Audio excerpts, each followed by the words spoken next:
Bueno, yo soy Nicolás y les voy a contar la historia, para que estén un poquito más adentro de la historia, del contexto de lo que vamos a hablar, les voy a contar la historia de mi abuela, María Cristina Calderón. Ella nació en el año 1946 en Manizales, Caldas. A los 11 años, o sea, en el año 1957, sus padres fueron asesinados brutalmente por las tropas del capitán Tiro Fijo.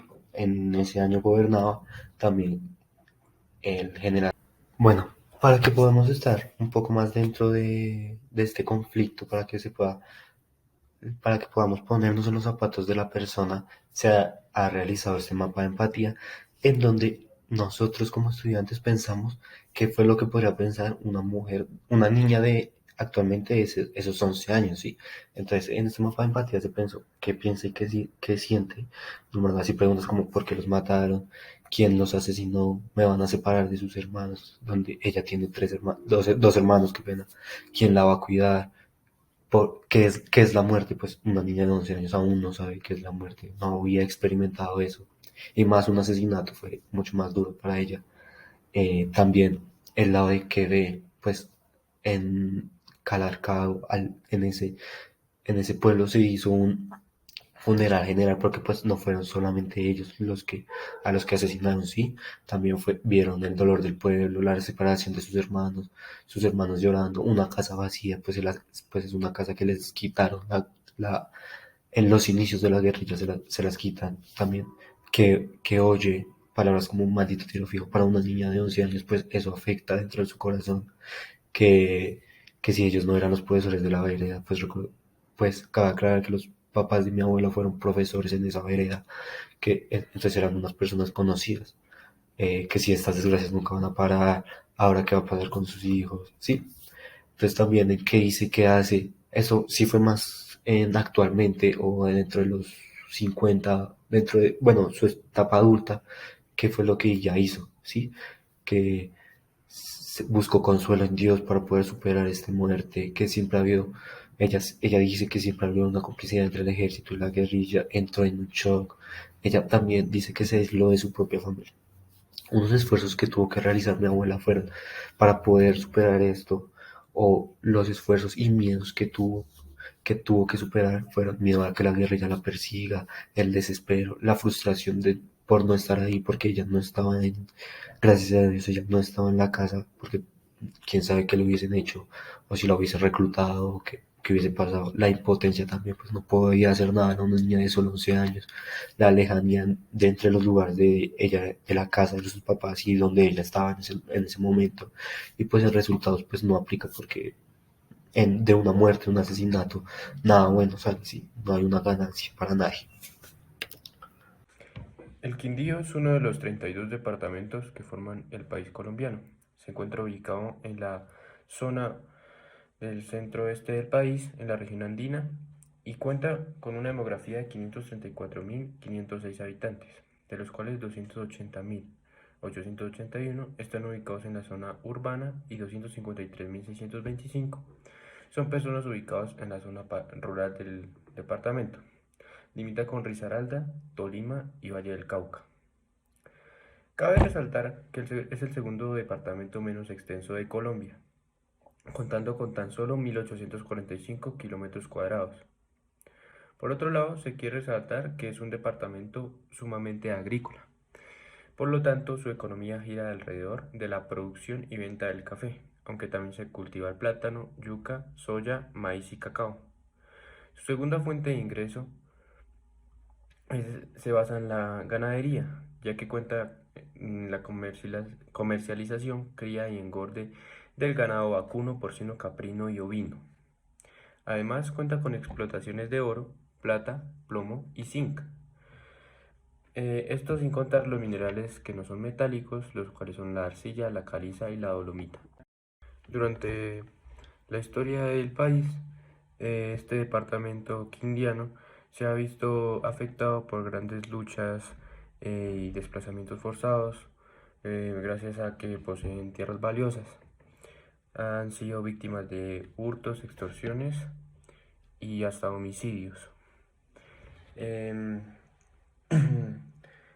Pues también se han visto afectados por conflictos que tienen entre tierras, las cuales también son grandes contaminantes del ambiente, pues como las actividades ilícitas que ahí se practican son más agroindustriales y minería, esto contamina más que todo los recursos hídricos y afecta a la sociedad en general de este departamento.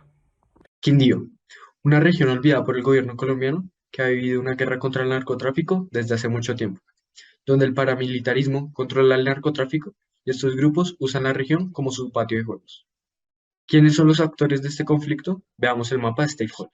Como podemos ver, los principales afectados son la población rural del Quindío, propietarios de predios rurales, administradores de fincas, trabajadores campesinos o los habitantes de los terrenos.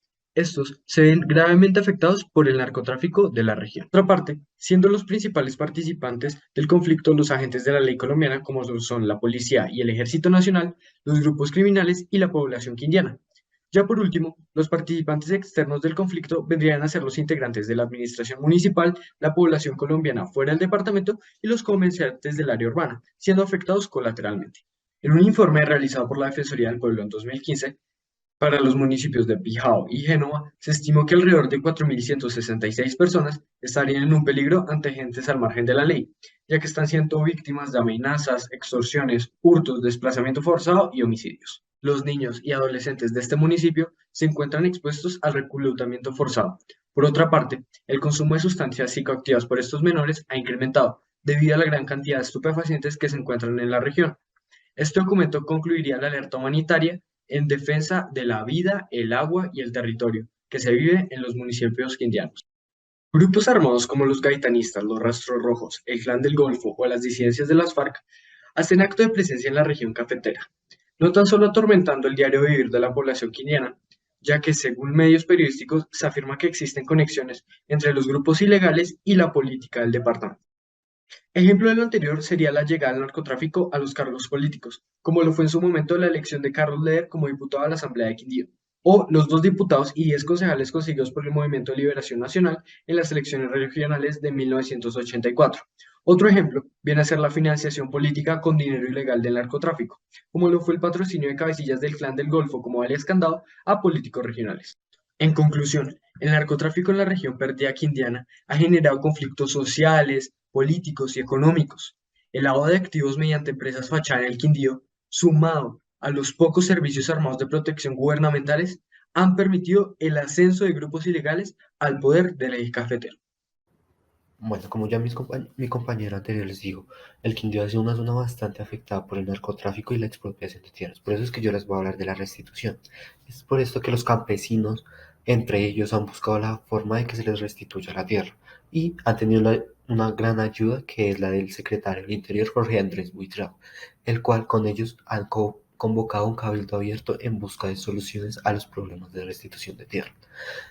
No, esta no es la única ayuda que ellos han tenido, pues el procurador para asuntos agrarios y de restitución de tierras, Diego Trujillo Marín, se pronunció ante esto y dijo: es clara la difícil situación que presentan las familias de campesinos, en su mayoría adultos mayores, que se acogieron a estos programas y no cuentan con soluciones en el corto plazo por causa de la negativa de la ANT por responder oportunamente. La ANT, cabe aclarar, es la Agencia Nacional de Tierras, la encargada de restitución de las tierras.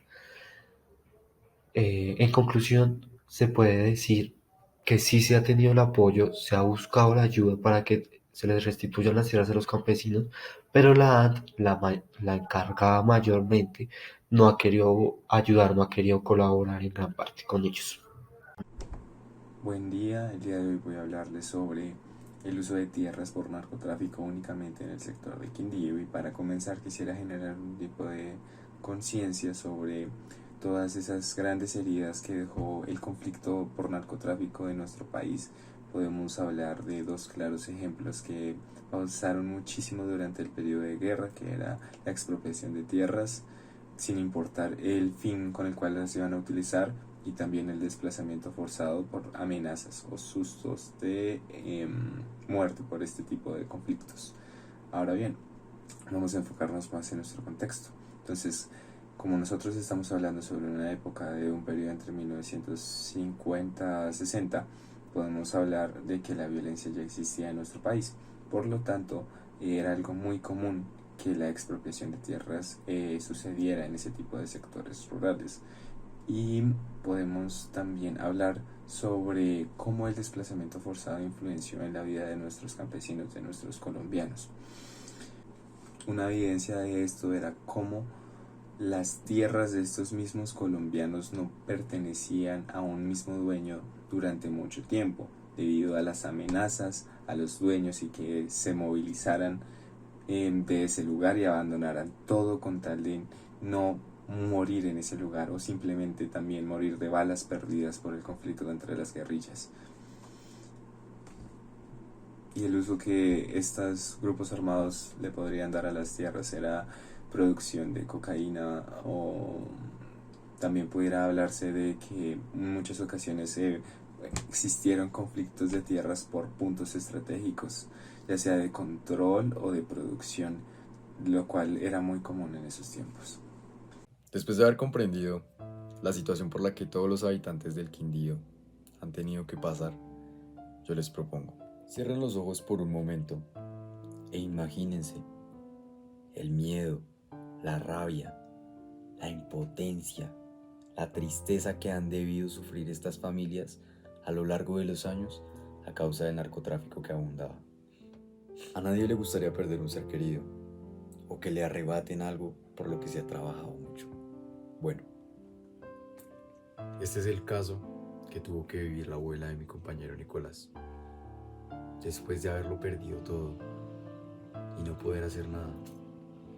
Esto por la edad que tenía y el miedo de que le pasara algo similar a ella o a sus hermanos. Muchas preguntas sin resolver. ¿Por qué los mataron? ¿Quién los mató? ¿Por qué a mis padres? Bueno, así como el caso de la abuela de Nicolás, tenemos miles de casos más, en donde predomina la injusticia y la extorsión por parte de estas bandas criminales.